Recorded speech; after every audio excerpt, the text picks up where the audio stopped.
안녕하세요. 문화극장 조조아린의 이유진입니다. 오늘 작은 영화관은 동물권 그 두 번째 시간입니다. 지난주에는 야생성을 잃어버린 동물원 속의 동물을 만나보셨다면요. 오늘은 식탁 위에 올라가는 동물들의 모습, 새로운 모습으로 보는 시간을 가져보겠습니다. 영화를 통해 우리의 삶을 되돌아보는 작은 영화관, 지금 시작합니다.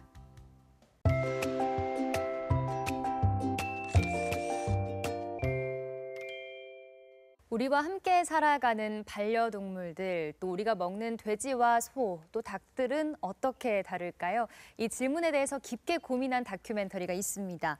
2015년에 개봉을 했지만 여전히 뜨거운 관심을 받고 있는 잡식가족의 딜레마, 함께 오늘 이야기 나눠보도록 하겠습니다. 자, 먼저 잡식가족의 딜레마로 한국 사회에 큰 파장을 일으켜온 황윤 감독님 모셨습니다. 네, 안녕하세요. 반갑습니다. 네, 반갑습니다. 또 다큐 동물원의 감독님이시죠? 왕민철 감독님 반갑습니다. 안녕하세요. 왕민철입니다. 네, 그리고 오늘도 손호빈 감독님 잘 부탁드립니다. 반갑습니다. 네. 자, 감독님께서는 계속해서 동물 관련 다큐를 만들고 계시잖아요. 네. 특별한 이유가 있을까요? 이렇게 하려고 처음부터 계획했던 건 아니고 네. 이제 2001년도에 동물원에 관한 다큐멘터리 작별을 만들었는데 이제 그 작품이 처음 시작이 돼서 지금까지 온 거고 그때 이제 처음으로 야생동물로서 산다는 게 어떤 것인지를 깊이 고민하게 됐고 이제 우리나라에서 가장 약자라고 생각이 들었어요. 뭐 우리나라뿐만 아니라 그래서 이제 뭐 비인간 동물들에 대한 관심이 그렇게 시작이 됐고요. 작별 찍으면서 이제 야생동물 수의사인 남편을 만났고 네. 그다음에 이제 야생동물 뭐 보호 활동하는 친구들 만나고 그다음에 동물원 안에 있는 동물들은 그런데 야생에 사는 동물들 좀 그런 거 과연 어떨까 이런 관심이 자연스럽게 생겼고 야생동물 로드킬에 대한 어느 날 그 길에서라는 작품을 만들게 되고 그다음에 이제 아이 낳고 엄마가 되면서 이제 육아에 전념하고 있을 때 이제 구제역 살처분이 터졌어요. 2011년도에. 네.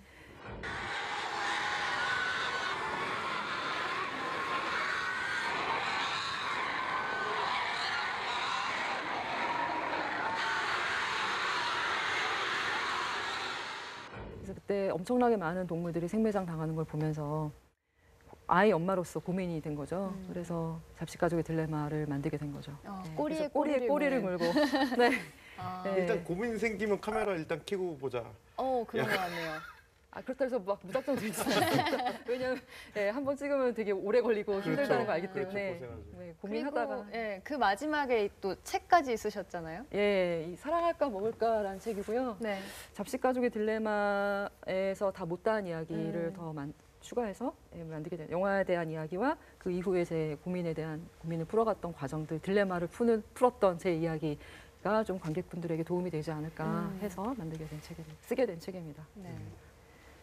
네, 사실 다큐멘터리 만들다 보면 그 뒷얘기 굉장히 많거든요. 네. 많은 또 자료 조사도 해야 되고 그렇죠. 그거를 압축해서 사실 담는 영화는 굉장히 좀 충격적이라서 맞아요. 사실 많은 다큐멘터리 감독님들이 이런 책들을 좀 내시는 것 같고 사실 읽어보면 굉장히 많은 내용이 담겨 있을 것 같아요. 네. 영화에 사실은 어떤 정보를 전달을 그쵸. 많이는 못하죠, 영화에서. 정보를 최소화하려고 애를 많이 썼어요. 잡식가족의 그거보단 딜레마. 정서를 그렇죠.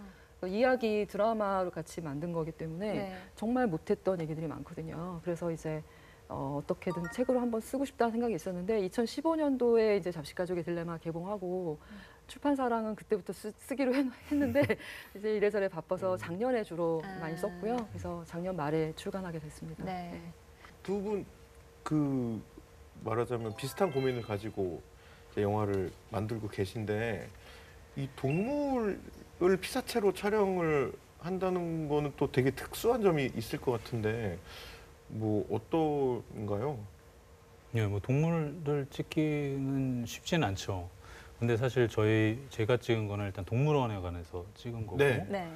그러다 보니까 아마 황윤 감독님도 비슷한 고민이 있으셨을 것 같은데 네. 사실 동물을 찍는 어려움보다는 네. 그 동물원에 가서 허락을 받고 그 안에 들어가는 게 더 그 섭외가 제일 힘들었던 것 같아요. 근데 운이 좋아서 저도 들어가서 찍을 수 있었는데 아마 비슷하게 힘들지 않으셨을까요? 뭐 저도 예전에 작별 동물원 영화 찍을 때 똑같은 네. 어려움 겪었고 그 이후에도 이제 이 잡식가족의 딜레마 같은 경우는 특히나 동물원보다 훨씬 더 폐쇄적인 축산 현장을 제가 들어가야만 됐었고 그래서 공장 대규모 네, 축산 돼지 공장. 섭외가 어려운 게 아니라 이 축산 섭외. 그러니까 돼지는 거부하지 않죠. 예, 그 돼지들이 사는 그 공간의 문을 여는 것 자체가 가장 어려운 예, 난관이었죠.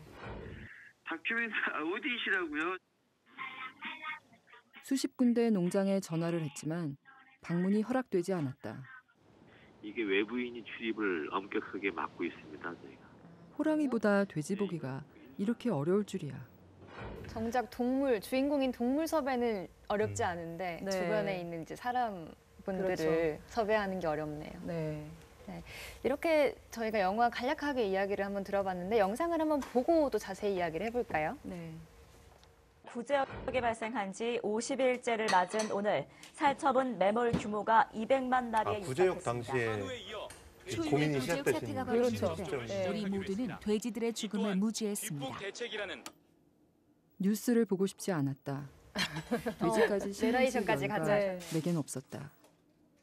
별로 알고 싶지도 않은 동물, 돼지. 그런데 어찌 된 일인지 돼지가 내 마음을 떠나지 않았다. 나도 모르게 출산과 육아로 쉬고 있던 카메라의 먼지를 털어 집 근처 어느 농장으로 갔다.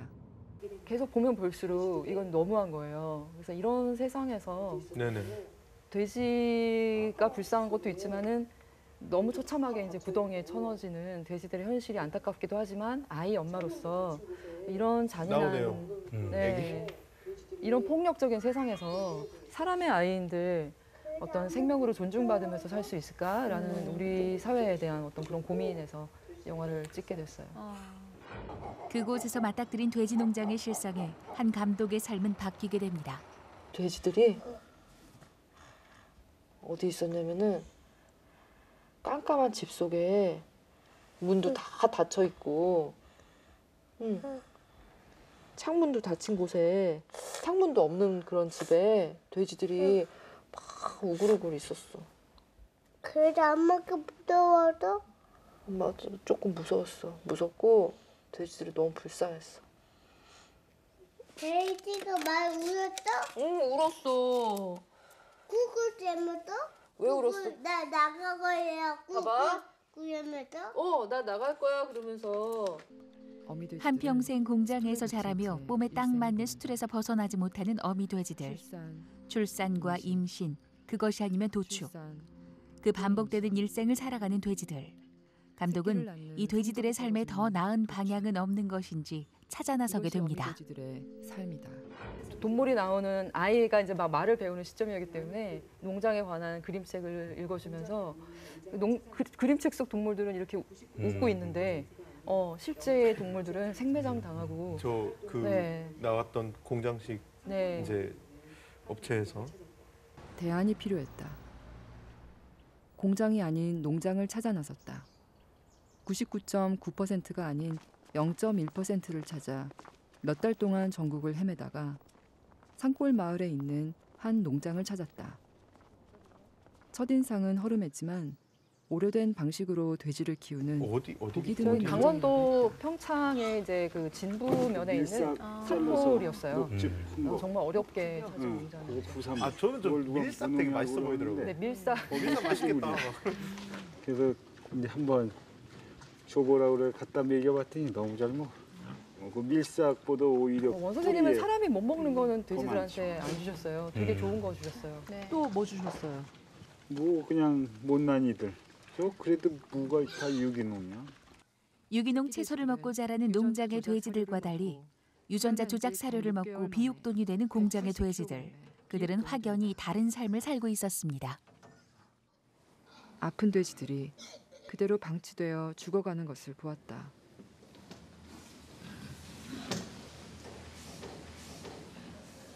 돼지들은 고통을 느끼지 않는 존재일까? 근데 저게 일반적인 돼지 농가의 모습이라고 봐도 되는 걸까요? 그렇죠. 그러니까 우리가 먹는 대부분의 돼지고기는 공장식 축산에서 오고 그런 농장이 대부분이죠. 지금은. 근데 불과 한 20-30년 전만 해도 우리나라는 대부분 원가자농처럼 저렇게 산골 농장처럼 돼지를 키웠었죠. 농가에서 그냥 몇 마리 키우고 그 돼지 먹기가 되게 힘들었잖아요. 그래서 그게 비쌌죠. 그러니까 명절 때나 먹고 그랬는데 그러니까요. 이제 너무 자주 먹게 되면서 그렇게 많이 키우게 된 거고 많이 키우다 보니까 공장 밀집 사육이 된 거죠. 네. 접점을 찾은 제 아버지 월급날이나 치킨 먹는. 그렇죠. 하지만 공장의 돼지들과 마찬가지로 농장의 돼지들 또한 인간의 육식을 위해 희생당하는 것은 마찬가지였습니다. 처음에는 답답하지. 이거 뭐 안 하던 짓을 저놈들 제물로 삼아서 내가 그걸 영위해야 되나 보다 하는 생각에 답답했지. 근데 하다 보니까 나도 타협 아닌 뭐 그런 타협을 하면서 접점을 찾은 게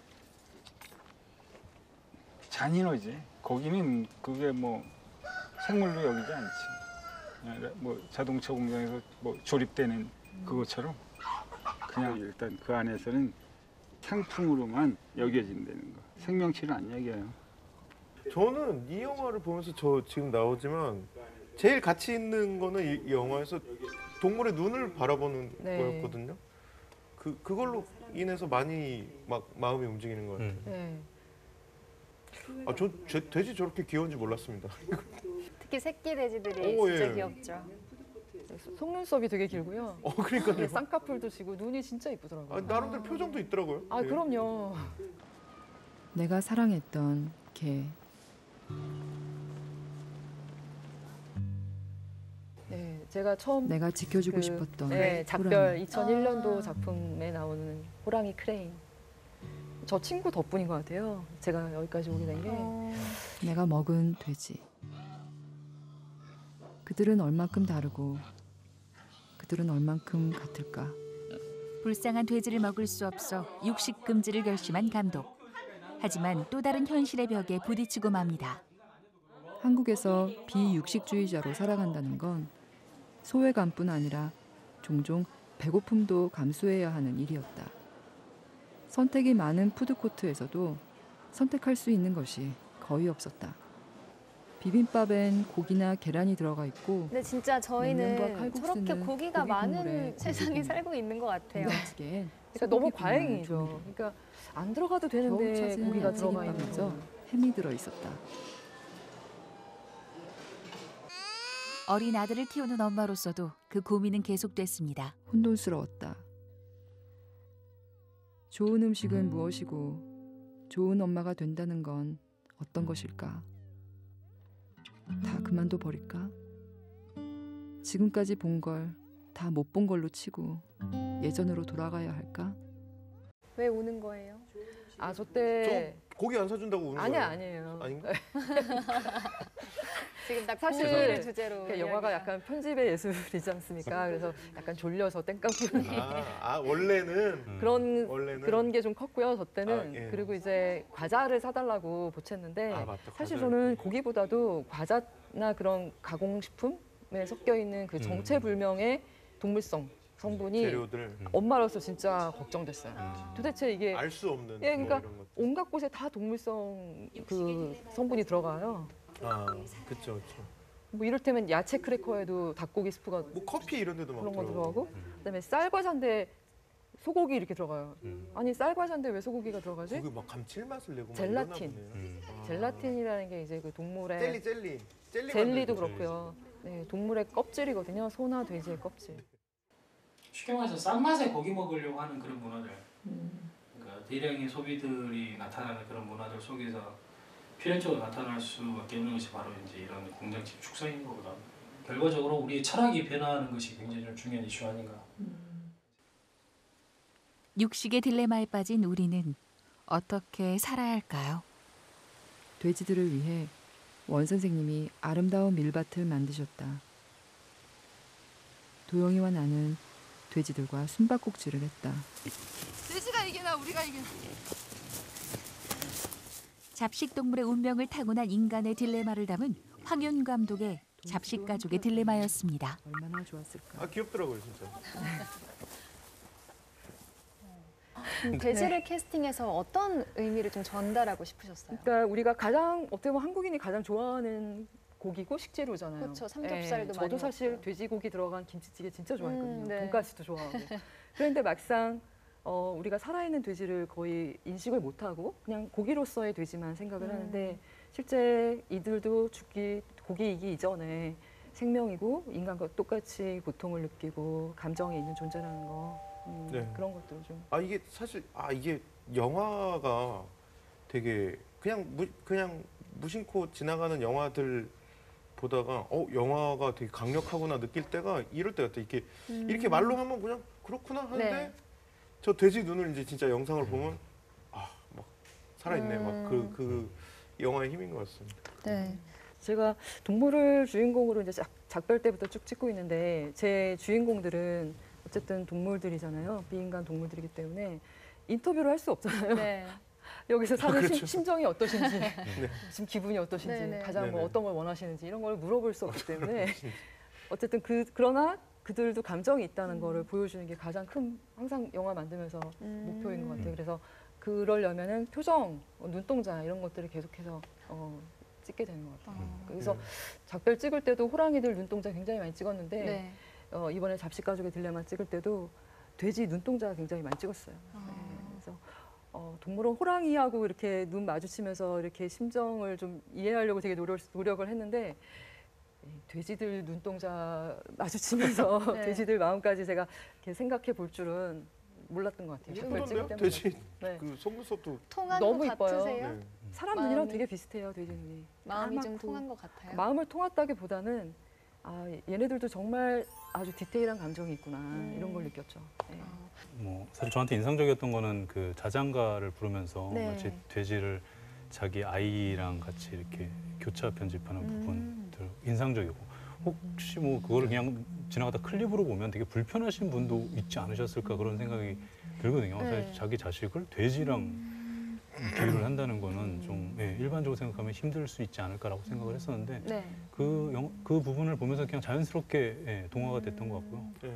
그리고 무엇보다 맨 마지막에 그 농장 이제 농장 주인분이 고기를 이렇게 하나 더 얹어주시는 데서 그 정말 선물로 주시는 거. 동물과 자연 친화적인 막 농장 운영하시는 원 사장님인가요? 원 선생님? 네, 네. 원 선생님. 네.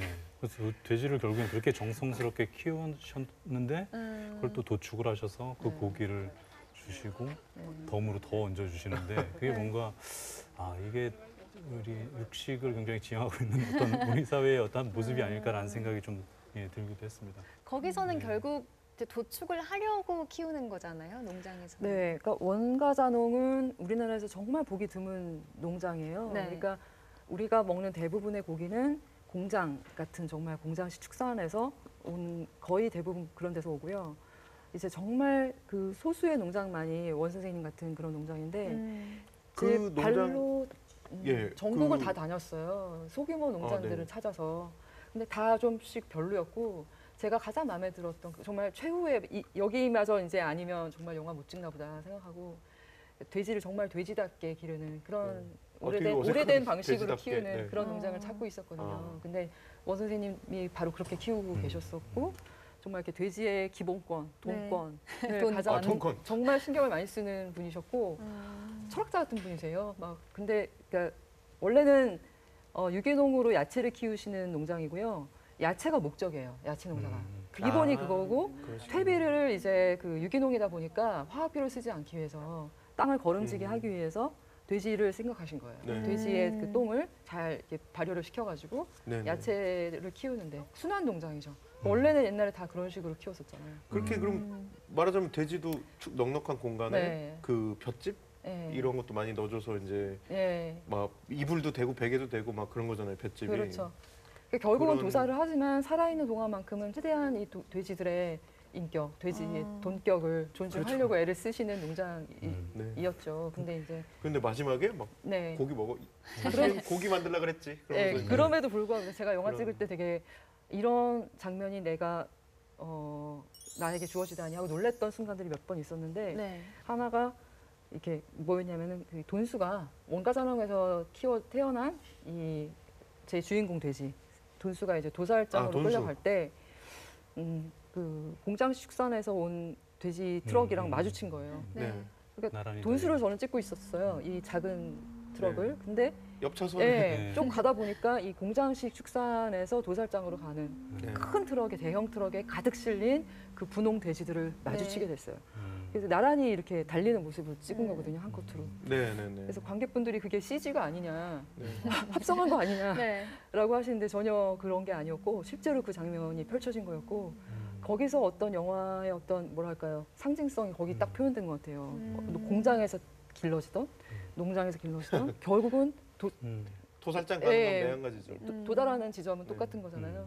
근데 그런 어떤 모순, 딜레마 이런 것들이. 근데 영화 안에서 그 돼지를 키우시면서 뭔가 그렇게 잘 돌보시다가 그 도축장에 보내기 전에 약간 갈등하는, 미안해하시죠. 미안하고 굉장히 갈등하는 모습들이 좀 미안해하시죠. 보이시는데. 왜냐하면 그 도살장이 정말 우리가 실제로 가서 본 사람들은 몇 명 안 되지만 뭐 기사 나온 거 보고 이러면은 사실 미처 이렇게 그 뭐랄까요 의식이 그 없어지지 않은 채로 도살되는 그렇죠. 경우도 있다고 그런 경우도 많고. 네. 근데 실제로는 돼지 공장이 더 일반화돼 있는 거죠, 지금은. 원래는 그렇지 않았는데 네, 20, 30년 전부터 우리나라에서는 그렇게 된 거죠.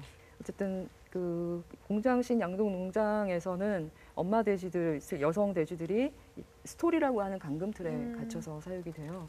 그러니까 거기서 이제 계속해서 임신과 출산을 반복하다가 새끼 낳는 숫자가 떨어지면 이제 즉 성적이 떨어지면 도살장으로 가는. 네. 엄마 돼지 보면서 되게 가슴이 아팠고요. 그 닭도 마찬가지죠. 이제 영화에선 주로 돼지가 나오지만 암탉 같은 경우도 산란개들 이제 배터리 케이지라고 해요. A4 용지의 3분의 2 정도밖에 되지 않는 사이즈에서 날개를 전혀 피지 못한 상태로 마당을 나온 암탉 애니메이션 보면 네. ip사귀가 탈출하기 거기서 탈출하는 거죠. 네, 이제 죽은 척해서 탈출하잖아요. 그 ip사귀는.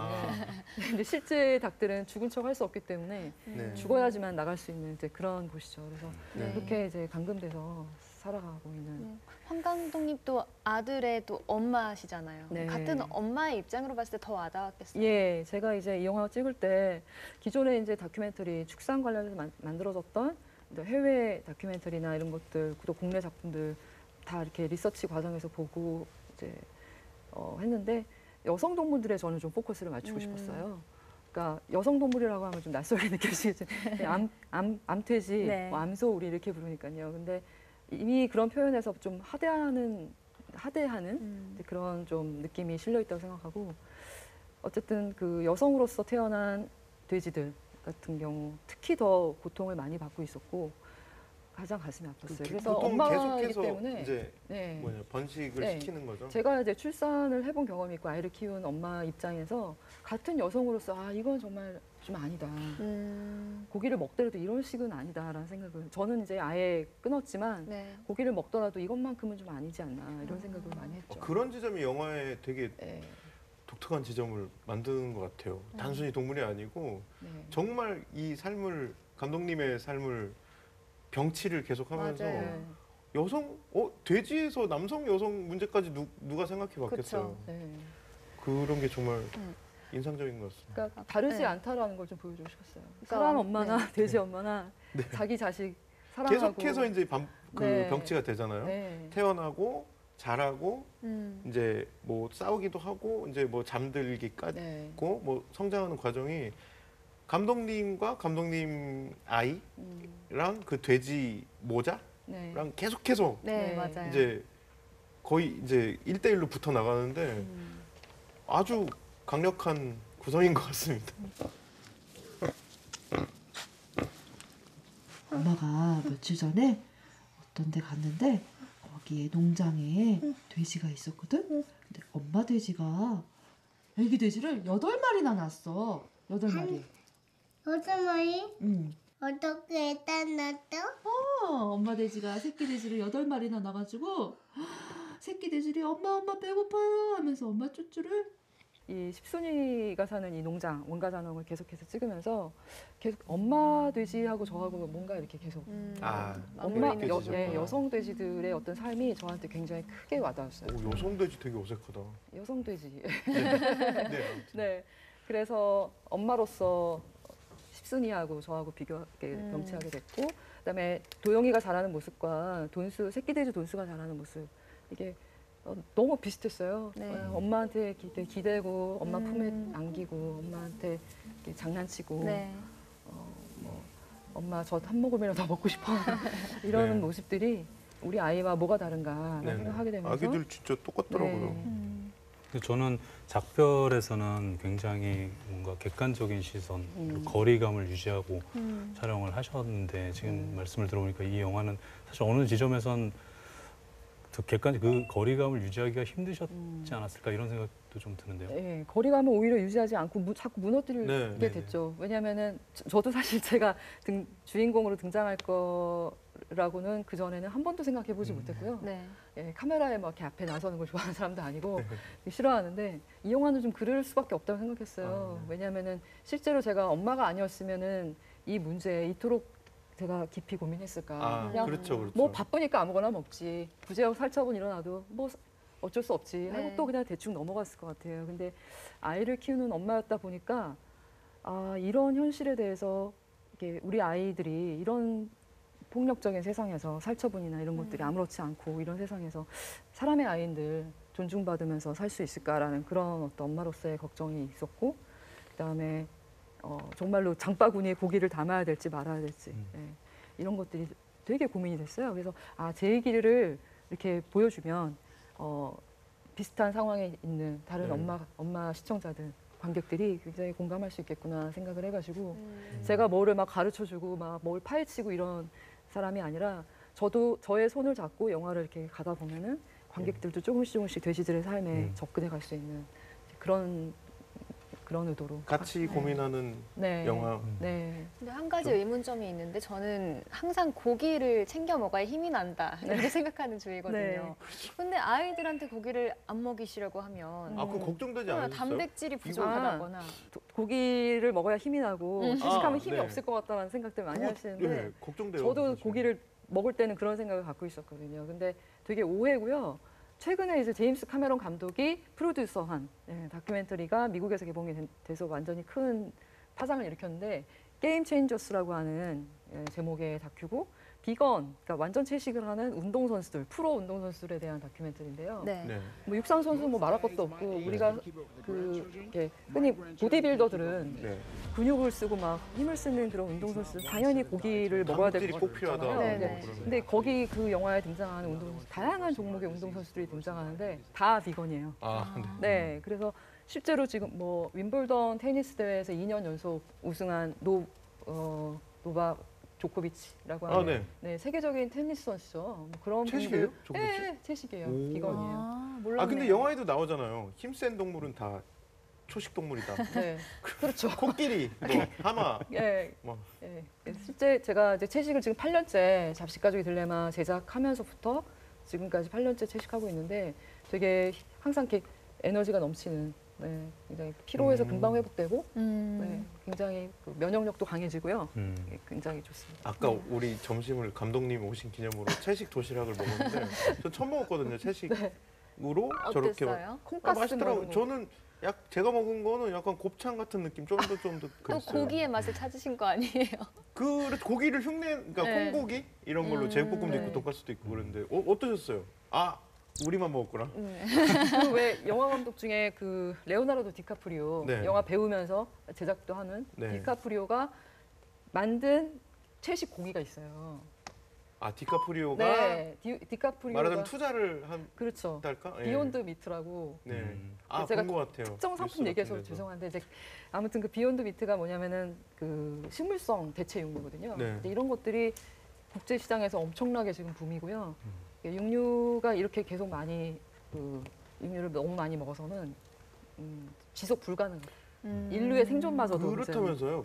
그리고 단순히 뭐 이런 동권 뭐 이런 문제를 떠나서 아니고요. 그러니까 예를 들어 우리가 고기를 이만큼 먹으려면 고기한테 사료를 이만큼 또 먹여야 되기 때문에 그러면 환경 오염 비롯해서 막 효율이 엄청 떨어지고 막 그렇다는. 분뇨 문제도 되게 심각한데. 제주도에서만 하루에 쏟아져 나오는 돼지 똥이 2,800톤 하루에. 그래서 이제 감당할 수 없는 이제 지경에 이르는 거예요. 그렇게 막 대규모로 모으니까 이게 막 심각해지는군요. 근데 또 우리들의 식생활을 위해서라면 어쩔 수 없이 도축돼야 된다고 또 하는 육식을 좋아하는 분들도 계실 텐데 그런 부분은 어떻게 생각하세요? 맞습니다. 저는 여전히 그래도 채식을 권하고 싶죠. 왜냐하면은 정말 건강에 더 도움이 되고요. 지구에도 도움이 되기 때문에. 콜레스테롤도 낮추고. 그럼에도 불구하고 네. 고기를 먹어야 된다면 가끔씩 제대로 키워서 먹는 것이 대안이다. 저는 사실 동물에 별로 감흥이 없는 사람이 되게 그냥 무덤덤해요. 막 네. 귀엽다 그런 거 봐도. 근데 그런 저도 이게 이 영화 보고 되게 울컥하는데? 약간 막 동물 정말 귀엽구나. 네. 그렇게 생각하게 되는 강력한 영화인 것 같아요. 저는. 근데 이 정서가 되게 중요한 것 같거든요. 다른 논리보다. 그렇죠. 동물이 살아있네? 살아있고 나랑 교감을 나누는 어떤 존재네? 이런 느낌이 제 되게 없는 사람이거든요. 근데도 되게 많은 생각을 하게 됐습니다. 영화를 보고. 그런 감정을 갖게 되고. 동물에 대한 또 동물권을 한번 자극해 줄 수 있었던 네. 영화였던 것 같습니다. 동물권이란 말이 나올 수 있겠구나. 네. 정말. 근데 네. 동물권 영화로 이렇게 만든 건 아니고요. 네. 왜냐하면 돼지들이 고통받는 그 현실이 결국은 우리에게 다시 돌아오거든요. 영화에게 살처분에 그렇죠. 직접 네, 저는 동원됐던 인간을 보게 되더라고요. 살처분에 사실 원하지 않았는데 살처분을 해야 됐었던 그 공무원분이 등장하잖아요. 네.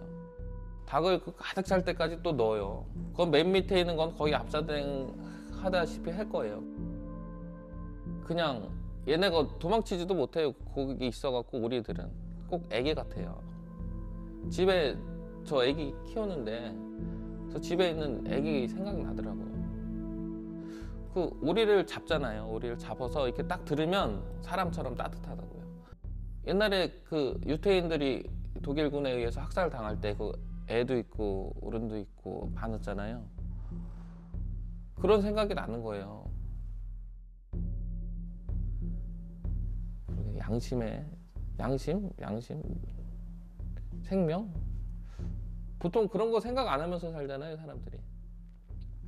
거기 가면 생각 많이 하게 됩니다. 그래서 그런 걸 통해서 제가 보여주고 싶었던 게 이제 이 단순히 어떤 동물 보호, 동물권 외친 영화가 아니라 얼마나 연결되어 있는지, 우리가 그들과 맺는 관계가 얼마나 우리의 삶과 직결된 문제인지 이런 네. 것들을 좀 보여주고 싶었어요. 네, 알겠습니다.